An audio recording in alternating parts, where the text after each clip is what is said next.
Hai kawan-kawan perempuan, jumpa lagi di podcast Kesandung Kawin bersama saya Wita Wibisono. Dan saya Chandra Widanarko yang akan mengantar cerita tentang perkawinan, pasangan, dan perempuan. Saya Episode 100 episode cepek. Cepek. Jadi ini yang saya biasanya pakai baju hitam, sekarang pakai pink. Itu keren. Keren. Pakai hitam. Kesandung Kawin. Oke. Tukeran. Aku lagi gendut. Dibahas terus. Biasa perempuan insecure tuh. Kami mau bahas, intinya ini karena episode 100. Jadi kami mau highlights apa aja sih yang pernah diangkat di podcast Kesandung Kawin, khususnya yang YouTube ya, yang episode 100. Kalau di Spotify itu udah 150 lebih kan ya? 150 Ya, kemarin. 150 lebih lah. Pas Ya. episode 100 udah 150 lebih. Nah, kami mau highlight apa aja yang udah pernah kami bahas di podcast YouTube. Dan yang paling banyak viewernya apa? Ya, tentang apa? Tentang apa? Tentang perselingkuhan pasti. Paling banyak ya? Paling banyak. Tentang perselingkuhan tuh paling banyak. Lo mau apa deh gitu. Jadi beberapa kali kami bikin, ya tetap Di Spotify banyak. juga? Iya, banyak. Tentang perselingkuhan tuh nomor 1. Terus yang kedua tuh kalau nggak salah ekonomi ya? Ekonomi, Finansial ya? itu soal finansial. Financial problem. Yang ketiga itu tentang mertua. Itu peran mertua dalam hubungan berumah tangga gitu. Tangga, Ada yang mertuanya justru support. Dan ya, tapi yang paling banyak memang yang konflik dengan mertua. Ya. Terus apa lagi? Dan sebetulnya juga yang menarik adalah kan biasanya kita mikirnya kalau yang namanya kanal YouTube dan lain-lain gitu kan biasanya yang kontroversial. Nah, tapi ada satu video yang bicara tentang bagaimana pasangan survive mempertahankan rumah tangganya dan bahagia, mempertahankan kebahagiaan. Gimana sih memelihara kebahagiaan? Jadi walaupun sudah diterjang badai ke sana kemari, naikkan dikit dong biar kelihatan tulisannya. Aduh. Dah, itu jongkok aja. Nah, jadi intinya gimana? Ya, jadi bagaimana mempertahankan pernikahannya. Artinya sebetulnya pada dasarnya kan kita semua dalam pernikahan kan pengennya langgeng sampai maut memisahkan lah, kira-kira gitu kan, bersama. Dan banyak badai di tengahnya. Dan all through your life I'll be by your side. Nah, ya. Till death do us part, gitu katanya. Deng gitu. Gue tahu itunya. Terus. Nah, jadi pada intinya kita semua kan pengen pernikahannya berbahagia dan tahu bahwa yang dihadapi itu bukan hal yang mudah. Cuma tetap pengen tahu kan kalau orang lain gimana sih caranya gitu. Nah, jadi dari kesalahan yang dibikin orang lain maupun dari keberhasilan yang pasangan yang pernah ada gitu yang kami wawancara. Bener. Kalau soal perselingkuhan ini memang masalah paling common ya, paling banyak dialami orang. Nggak tahu juga sih, kami nggak pernah bikin nggak ada datanya ya? Nggak pernah maksudnya kita kami gitu ya. Nggak tahu apakah ini memang persoalan yang begitu banyak atau secara algoritma kami emang akhirnya ketemunya sama yang kayak gitu.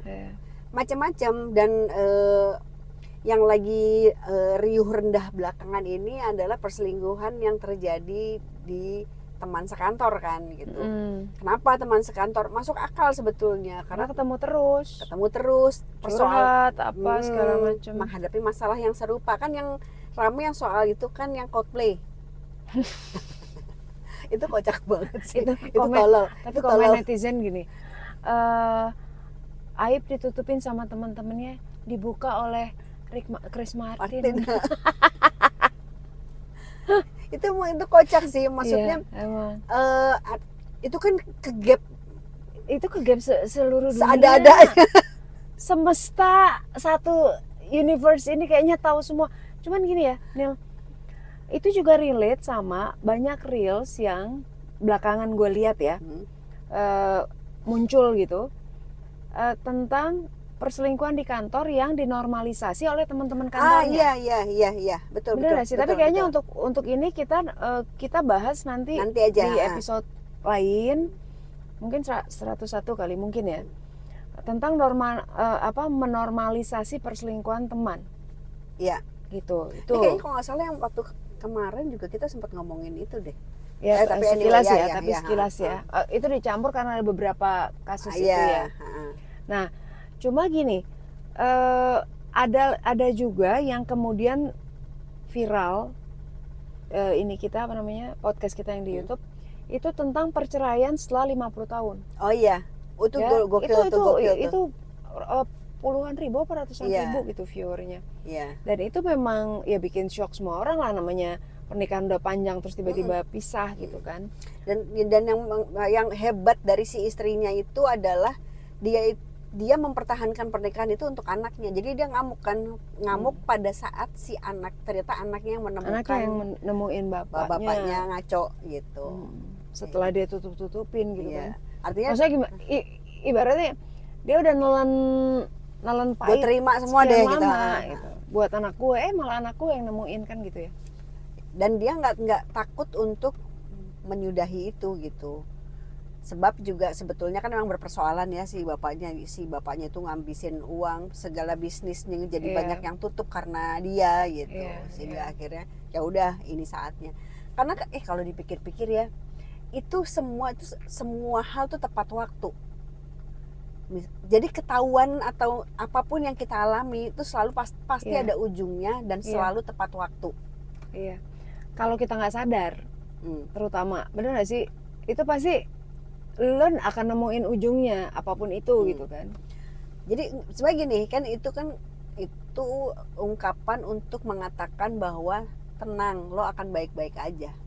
Semua akan beres pada waktunya. Betul. Nggak usah. Apapun caranya gitu ya. Nah itu kayak yang si CEO itu kan caranya Nggak lewat enak nonton banget. Coldplay. Caranya nggak enak banget. Itu Iya bener banget. sih. Semua. Kan emang ya namanya selingkuh ya. Kan ada yang dia menghentikan perselingkuhannya sebelum ketahuan. Iya. Udah deh, apapun Udah. Alasannya, maksudnya Iya, karena merasa bersalah, karena merasa atau udah hal berdosa, lain, atau udah ketemu atau- orang lain. atau dia memang mau berhenti, terus udah gue mendingan stop sebelum ketahuan sama pasangannya. Ada yang begitu. Tapi itu kan anyway itu ujung juga. Iya. Ujungnya ya. Ujungnya ya, tapi mentoknya tuh di dirinya gitu. Makanya kan nggak ada yang bisa ngubah orang kok. Ya. Bener nggak? Ya sih. Yang bisa ngubah kan dirinya sendiri. Lo mau berhenti atau lo terpaksa harus dihentikan. Iya. Ya nggak sih? Iya. Yang dunia aja yang bisa ngubah adalah perubahan yang kita lakukan kok. Betul. Gitu. Ya udah. Yang penting kita udah 100 episode ya. Ih, seru ya. Pokoknya mudah-mudahan yang sering nonton podcast Kesandung Kawin di YouTube tapi belum subscribe, please subscribe. Kami fakir subscribe please. Udah bisa. Papi ai. Udah 100 episode nih, masa kalian cuma nonton kepo-kepo aja tapi nggak subscribe? Cie. Itu gue sampai ada yang japri gue, dia bilang, gue seneng deh nonton kalian berdua gitu. Saya kayaknya seru. Ya emang lu udah subscribe belum? Belum. Kenapa? Temen gue juga gitu. Kenapa gue bilang ini gimana sih lo? Gue sering nonton lo gini. Lo udah subscribe kan? Enggak nanti sangkain gue ada masalah perkawinan. Lah, kan nggak ketahuan kalau di YouTube. Kan beda ya sama di platform yang lain kalau kan. YouTube nggak ketahuan, Kalau YouTube tenang kan nggak aja. ketahuan siapa aja subscribernya. Udah deh subscribe deh. Yang tahu cuman kami dan kami berdua juga tahu lah itu maksudnya. Dan kadang juga nggak muncul juga. Ya. Ya kan. Yang tahu hanya yang punya platform gitu. Gitu. Jadi santai. Ya, Subscribe. Yang penting mari bahagia. Kawin pasangan semua akan lucu pada waktunya. Bye bye.